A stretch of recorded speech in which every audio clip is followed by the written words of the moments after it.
Okay, this will actually be part 3 at this point because I made a part 1. Kid went in on a good little tangent there on part 2, and here we go for part 3. Go ahead, bud. Well, we're going to catch back up where we just left off a few minutes ago. But like I said, if you don't want to be a part of it, stay home. Take family time. See, you're going to benefit from this regardless if you're in it or not because you get family time. A lot of you company drivers are having to stay out. A lot of owner-operators, I've done it, have to stay out 2 or 3 weeks at a time, sometimes a month, to make ends meet. Meaning, I've had too much of fuel this week, so I got to run hard next week. I ain't got time to go home to run an extra load or 2 to make up for the fuel I used last week. And we're trying to get rid of that. And so this home time, it's the 12th, guys. It's Friday, April the 12th. Mark it in your calendar. Put it on a note on your Facebook as a memory, whatever you got to do. So remember, don't be in a traffic jam complaining because you forgot. April the 12th is on a Friday. We're shutting down. I don't care if everything else fails and I got to stretch my truck on I-59 at the house or wherever I'm at. I'm going to stretch her long ways across the interstate. It's shutting down. But we're doing this to benefit everybody. I cannot stress that enough. And another thing to go into, and we're going to just kind of not just go on the black smoking the shutdown and the live ags anonymous. Let's go on. Since we're talking trucking stuff, young drivers. I see this happen time and time again. I ain't but 33, but I've been driving one since I was 16, been around it my whole life. All right. Take note and knowledge from your elders on anything they do or say. You can filter out. You was born with a common gene called common sense. You can filter out the bull. If it sounds like it is good enough to apply, listen. There's so many young drivers, and I'm not talking about age. I'm talking about, there is no age on this. When I say young drivers, people 2 years and below, 3 years and below, that's new in this industry. You do not know everything because you've got a CDL and you got a loyalty card or whatever it says, professional driver. Listen to me. You're not a professional driver. My dad drove trucks from as long as I can remember. My grandpa drove trucks for 40-something years. They learned something every day. They kept their mouths shut and their ears open and their eyeballs clicked. That's a Marine Corps saying. And the reason about that is because you need to shut up, listen, and quit thinking you know everything and take advice when it's given. Open up and watch your surroundings. Don't be sitting there thinking you know everything, especially flatbedders. Guys, I've seen so many loads that's not correct. There's a law for that, load securement, for our safety and the safety of others. I don't agree with all the laws, but a lot of that... a little tip on that. I got to stop you for a sec. A little tip on load securement and on flatbeds and on the chains and binders. Okay, not just chains and binders, but straps. A few years back, for me, well, we're talking a long time back. Probably, man, has it been about 12 years now? They went up before Congress so they can make more money selling chains and selling straps. And they said, you know, you should derate these things so we're less liable. Congress said, okay, great. So now, just because you have a strap that says it'll hold 3,200 pounds, it's been derated to something like 28 or 27 or 2,500 pounds. You need to throw so many straps that it looks like a spider done went and took a mess on the top of your load. That's what it needs to look like to have enough straps to legally hold back that much weight. Because the idea is, if you turn upside down, they want to see that load still stuck to that flatbed. That's what they want. So, as far as chains, throw extra chains that what it's rated for. Find out what they're rated for. You better know it. And also, throw an extra chain and keep some portable straps. And quit running down the road letting those back flaps on those tarps get ripped all to mess from them flying in the wind like a flag. Get you some more bungee cords and fix that mess. You got to stop and check that. People are ripping up some tarps, and make sure you use corner protectors on straps, or the straps will be cut by the metal. Then the metal falls off, and you could take out, a family of 4 in a car. So have some sense about what you're doing and know what you're doing. Just throw straps over steel. Get corner protectors in between the steel and the strap. But go ahead, kid. We got into something good, didn't we? We're getting it rolling. But that's another thing. Hey, that's what we're pushing for. Another thing on it is adequate training. Guys, gals, nobody wants to be with a trainer making that $300 or $400 a week when they can make a little more. I understand you ain't got control of the truck. You're in there with a trainer. But listen, some people need it more than others.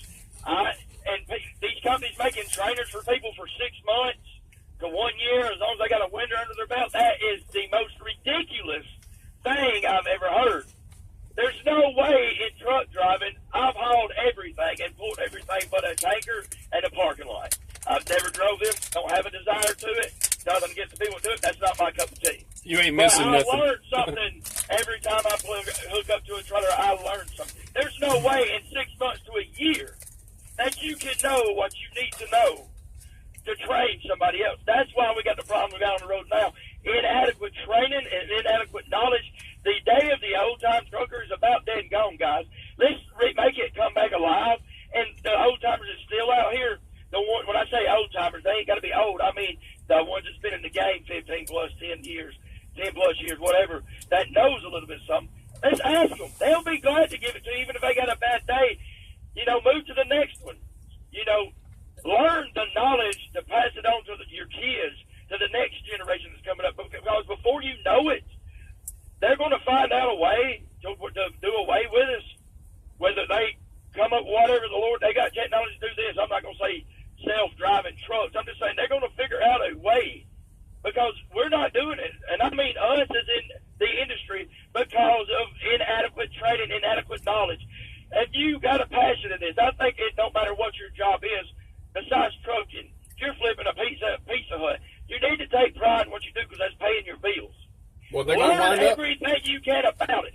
They're going to wind up, mess around and wind up in prison for something like vehicular homicide or something. You hit somebody's car and they die.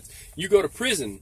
And I tell you, you think that your company's doing you a favor by letting you out on the road early so you can make more money early than what you're in training. You think that your company's doing you a favor by putting you with a trainer. Some of these companies are training from the sleeper. Listen when I say this to the general public and anybody that cares or might be watching this. They're running them like a team operation. They're paying the so-called trainer more per mile, but then he's in a sleeper. Wake me up if we're in a wreck. Yeah, if you live through it, or even if you're a wreck. But how about that? The one that hit the fuel aisle, that prime that hit the fuel aisle. I'll put a link to that video up here. Come out. Oh, I was asleep. That is their company. Not motto. It's their modus operandi. It's how they work. It's how they operate. They are just trying to put warm bodies behind the seat, and they've got insurance to cover it. Some of them are self-insured, and they're just like, we'll settle out of court after 15 years of somebody suffering. Let me tell you something. In the meantime, the driver will be in prison. So keep that in mind. If you don't know something, stay in training, ask for more help. You definitely need to know more than what they're teaching you anyhow. That's why I'm doing my stuff on YouTube, is because I think all that ought to be taught in trucking school. And it's not. So I'm like, well, I can't teach them in a fuel aisle. I'm dragging them through it this way, and just hand them a card, say, or a piece of paper with that written down, say, check it out on trucking stuff, fix it vids and trucking tips. Send them there. And it's like a finishing school for truckers, but I need to have even more than that up there. But they're letting them out even without driving time, with a trainer. They need to make those guys, run a load and be up in the passenger seat and be awake while they're training another driver. I don't care how much. If he's in training, he's in training. I understand orientation. Orientation is something where you change companies. You have to go through orientation. It's kind of like training, but it's more or less testing you to see if you do know how to drive a truck on the road test, and then also making sure you get your paperwork how they require it to be turned in, and you know how. But over and above that is actual truck training. Actual truck training, when they make millions from the government subsidizing them for having a trucking school because they say they need more drivers and all. Well, that's fine and good, but you need to be training them. You need to take one load, 2 drivers, run them so much in the daytime, run them so much at night, but they need to be up at the same time, and that needs to be done, because I'm seeing too many of them driving sideways through the fuel aisle. Stupid stuff. Elementary day one, either you can drive a truck or that's pass or fail. Wouldn't you call that pass or fail? Yeah. Yeah, so go ahead, man. I guess I went off a little bit. Go ahead. Now it's your turn. Beat him up, kid. Another thing is, if you're driving a truck, you need to know how a truck works. The mechanic stuff and trucking stuff here does put a lot of stuff on. But the thing is, guys, there's a lot of followers that don't follow him, that don't even have YouTube and this, that, and other. But share your knowledge. One's just watching these videos. And if you don't know, don't be ashamed if you don't know what an EGR valve, simple stuff is. EGR coolers, all that kind of stuff. Don't be ashamed because you don't know, because guess what? We all didn't at one time. Mm-hmm. Ask him on the phone. Ask him questions when he goes live. This and other, because you need to know front to back of this truck pretty much the operation of it. Last night, I thought I lost rear end and transmission. Of course, I lost a set of wheels and drums, and I don't mind if you put that up, or I'm not worried about DOT. But I was on the interstate. What was my instinct to do? Because I know how a truck works, and not all trucks have this. If I lost my main rear end, which is the back that does all the pulling on my truck, and I've got two axles and two rear ends, I ain't got one, was to lock my differential. I said, well, my splitters are working in my transmission, so let me lock my differential. I did that, and I pulled, and I lamped in. A lot of drivers would sit there on that interstate not knowing, hey, that I can do that. There's multiple things you can learn to do. I didn't have an axle drop. I didn't mess up nothing on my truck when I lost them wheels. My studs was even fine. My brakes didn't camber over, come apart, didn't lose no springs, nothing. And the reason being, I got J brakes. Meaning I know I ain't got no drum back there, so when I hit them brakes, it can overexpand. So I used my J brakes and went pretty slow. Of course, I couldn't go fast because I had my distance. But there's things you need to learn, guys. And if you do know it, share it. We're all one big family out here. It don't matter if you race or you drive for or nothing. We're all out here together, because at the end of the day, we got to rely on each other if something happens.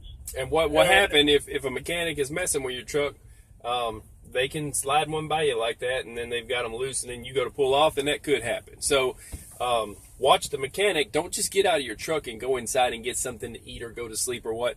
Do your best, and we all try to keep on top of them, but you gotta watch the mechanic and see what he's doing. And